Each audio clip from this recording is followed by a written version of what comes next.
Hello everyone, start करते हैं आज की वीडियो को। और आज की वीडियो में हम डिस्कस करने वाले हैं अमित शाह जी के द्वारा दिया गया एक वक्तव्य।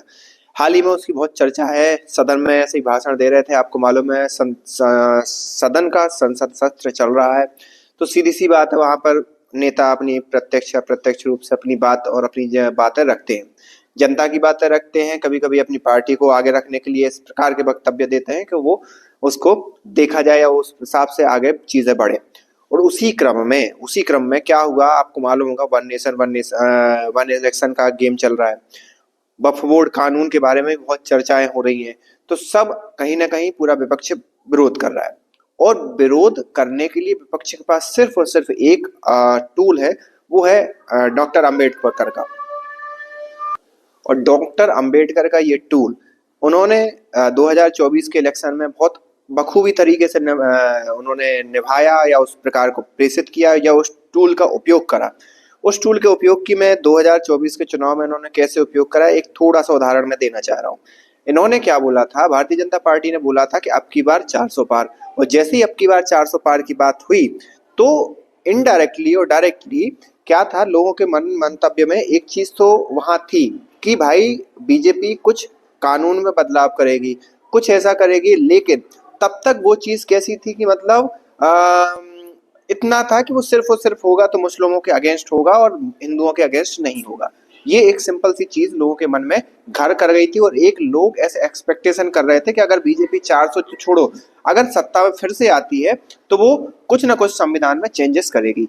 तो ये तो सॉर्टेड था माइंड में। लेकिन उसमें कांग्रेस ने गेम कहाँ खेला, उसने बोला कि भाई इन्होंने जैसे ईडब्ल्यूएस आरक्षण दिया, या जो भी मतलब किसी प्रकार के और जो महिलाओं को आरक्षण दिए, वैसे ये क्या करेंगे कि जो एसटी एससी वालों का या जो ओबीसी वालों का आरक्षण है वो खत्म कर देंगे। और ये जो कानून में जो बदलाव लाएंगे वो किस चीज को लेकर लाएंगे, वो लाएंगे आरक्षण को लेकर। वो लाएंगे कि गवर्नमेंट जॉब ना देना पड़े। और उसी समय वहां पर तेजस्वी यादव ने अपने वक्तव्यों में ये घोषित कर दिया कि भाई बिहार में अगर सरकार आई, जो कि कुछ समय तक सरकार बनी भी, तो सरकार अगर आएगी तो वहां पर फिर वो क्या करेंगे, नौकरियां निकाल देंगे, गवर्नमेंट नौकरियां निकाल देंगे।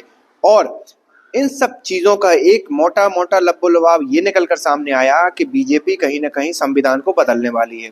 और जहां पर सबसे ज्यादा सीटें कम हुई वो कि उत्तर प्रदेश, उसमें भी कहीं ना कहीं लोगों को भड़काया गया 8,000 रुपए देने के। एक और, हाँ, ये एक और स्कीम थी कांग्रेस की कि भाई हम 8,000 रुपए देंगे और 8,000 रुपए देकर उसको उसको भुना लेंगे। मतलब 8,000 कैसे देंगे कि डायरेक्टली बेनिफिट ट्रांसफर टाइप के, आपके अकाउंट में 8,000 रुपए आएंगे। और तो आपको मात देखा होगा आपने कि 2024 के जैसे ही इलेक्शन खत्म होते हैं, रिजल्ट जैसे ही आता है, वहां पर आपने देखा होगा कि कांग्रेस के दफ्तरों में, स्पेशली यूपी के अंदर, कांग्रेस के दफ्तरों के सामने लोगों का हुजूम निकल कर लग गया था कि भाई हमें 8,000 रुपए मिलने वाले हैं। और वो अकाउंट और आधार वगैरह लेके कांग्रेस दफ्तर में आ चुके थे। तो इस प्रकार के कुछ प्रोपेगेंडा, इस प्रकार की कुछ मिसअंडरस्टैंडिंग फैलाई गई।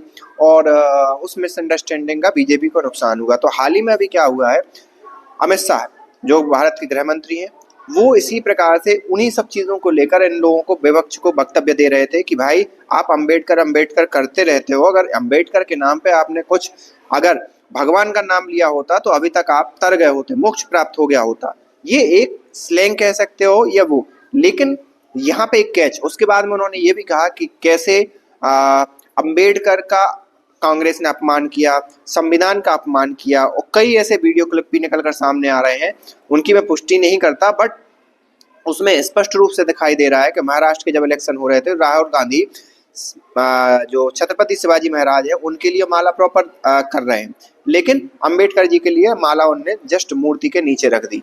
तो ये कई ऐसे वक्तव्य, कई ऐसी चीजें निकल कर सामने आ रही हैं जिसपे कांग्रेस कहीं ना कहीं फंसती भी नजर आ रही है। लेकिन कांग्रेस फंसनी नहीं, फंसाने का काम कैसा कर रही है कि उतना क्लिप है उसको सर्कुलेट कर रही है कि भाई ये अंबेडकर को नहीं, भगवान को ज्यादा महान मानते हैं, अंबेडकर को कम महान मानते हैं। और इसमें कई चीजें निकल कर सामने आ जाती हैं जिसमें उस क्लिप को अलग अलग तरीकों से, अलग अलग मंतव्यों से सर्कुलेट किया जा रहा है।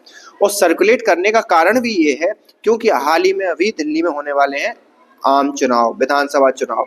उन विधानसभा चुनाव में कहीं बीजेपी ना जीत जाए, क्योंकि अगर बीजेपी दिल्ली के विधानसभा चुनाव जीत जाती है तो आप एक बात मान के चलिए कि अगले 10 से 20 साल बीजेपी को किसी के किसी भी पार्टी नहीं हरा पाएगी, क्योंकि बीजेपी वहां पर ऐसा विकास, ऐसी व्यवस्थाएं बना देगी कि वहां पर उसे हराना मुश्किल हो जाएगा।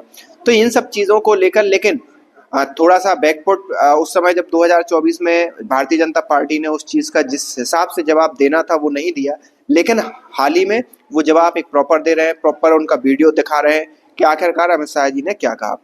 तो इन सब चीजों का चलता रहेगा। आप इस बारे में क्या सोचते हैं और क्या समझते हैं वो कमेंट करके बता सकते हैं। बाकी जो भी हो, दिल्ली के चुनाव के बाद ये साफ हो जाएगा कि वो नारा या जो अमित शाह जी के द्वारा जो कहा गया है वो उनके लिए घातक सिद्ध हुआ या उनके लिए फायदेमंद सिद्ध हुआ। आप बने रहिए इसके साथ, हम चर्चा करते रहेंगे। मिलते हैं नेक्स्ट वीडियो में।